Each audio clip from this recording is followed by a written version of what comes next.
अधिष्ठाता महोदय, 26-27 के बजट पर बोलने के लिए आपने कहा है। तो पंचायती राज विभाग पंचायती राज की योजनाओं के लिए लगभग 32,090 करोड़ रुपए की व्यवस्था प्रस्तावित है, जो वर्ष 2025-2026 की तुलना में 67% अधिक है। स्वच्छ भारत मिशन ग्रामीण द्वितीय चरण वर्ष 2020-2021 से संचालित है। योजना हेतु 2,823 करोड़ रुपए की व्यवस्था प्रस्तावित है। प्रदेश में ग्राम पंचायत एवं वार्ड स्तर पर डिजिटल लाइब्रेरी की स्थापना हेतु वित्तीय वर्ष 2026-27 में 454 करोड़ रुपए की व्यवस्था बजट में प्रस्तावित है। ग्रामीण स्टेडियम एवं ओपन जिम के निर्माण हेतु 130 करोड़ रुपए की व्यवस्था प्रस्तावित।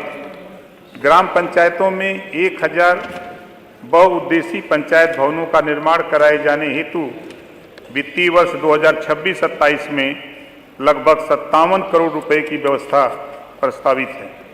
प्रदेश की प्रत्येक विधानसभा के ग्रामीण क्षेत्रों में पंचायत उत्सव भवन / बारात घर का निर्माण योजना अंतर्गत 100 करोड़ रुपए की व्यवस्था प्रस्तावित है। पिछड़ा वर्ग कल्याण की योजनाओं के लिए 3,402 करोड़ रुपए की व्यवस्था प्रस्तावित है, जो वर्ष 2025-26 के मुकाबले 9% अधिक है। पूर्व दसम एवं दसमोत्तर छात्रवृत्ति योजना हेतु 3,060 करोड़ 50 लाख रुपए की व्यवस्था प्रस्तावित है। अन्य पिछड़ा वर्ग के निर्धन व्यक्तियों की पुत्रियों की शादी अनुदान योजना हेतु 210 करोड़ रुपए की व्यवस्था बजट में प्रस्तावित है। पिछड़े वर्ग के छात्र छात्राओं हेतु छात्रावास निर्माण योजना अंतर्गत 20 करोड़ रुपए की व्यवस्था प्रस्तावित है। दिव्यांग पेंशन योजना अंतर्गत लगभग 11 लाख से अधिक दिव्यांगजन को 1,000 रुपये प्रति माह की दर से धनराशि दी जाती रही है।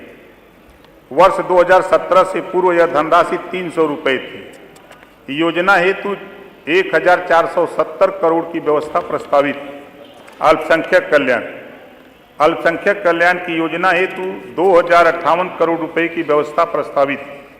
पूर्व दसम तथा दसमोत्तर छात्रवृत्ति योजना हेतु 391 करोड़ रुपए की व्यवस्था प्रस्तावित है। सड़कों एवं सेतुओं के निर्माण, चौड़ीकरण एवं अनुरक्षण हेतु 34,468 करोड़ रुपए की व्यवस्था प्रस्तावित। Ayushman Bharat national health protection mission हेतु 2,000 करोड़ रुपए की व्यवस्था बजट में दी गई है। किसान हमारी सरकार के अब तक के कार्यकाल में 3,04,321 करोड़ रुपए से अधिक के रिकॉर्ड गन्ना मूल्य का भुगतान कराया गया है।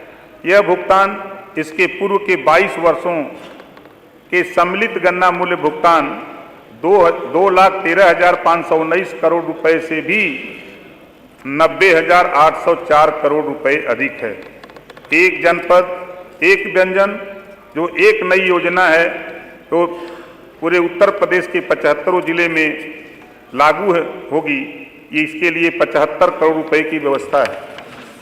आज ये कहा जा रहा है कि बजट में ये नहीं है, वो नहीं है, तमाम तरह की भाषा विपक्ष के तरफ से। तो मैं फिर कह रहा हूं कि स्वाभाविक है कि विरोध करना। चुनाव में विपक्ष जाएगा जनता के बीच में, यदि वो कहेगा कि भाई सरकार बहुत बढ़िया काम कर रही है, तो फिर वोट कौन देगा? सवाल तो इस बात का भी है। इस नाते विपक्ष की भूमिका जो होती है वो स्वाभाविक है, विरोध करना। जो बजट पेश है ये प्रदेश के सर्वांगीण विकास के लिए, और हम तो कह रहे हैं कि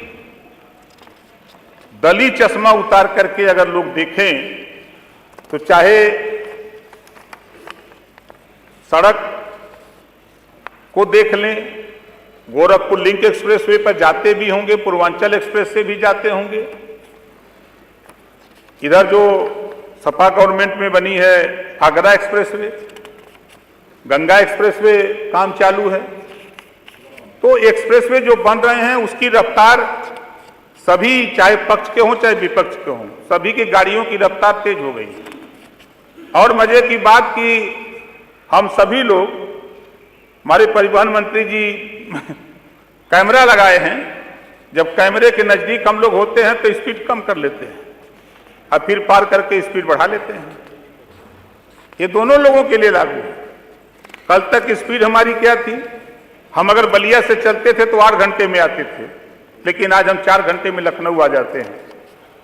आज अगर हम रेल कनेक्टिविटी की बात करें तो स्टेशनों पर, जंक्शन पर जब हम लोग रुकते थे तो सुबह गंदगी हो जाती थी जब कोई ट्रेन रुकती थी, लेकिन आज माननीय प्रधानमंत्री माननीय नरेंद्र मोदी जी के नेतृत्व में आज वो व्यवस्था समाप्त हो गई है।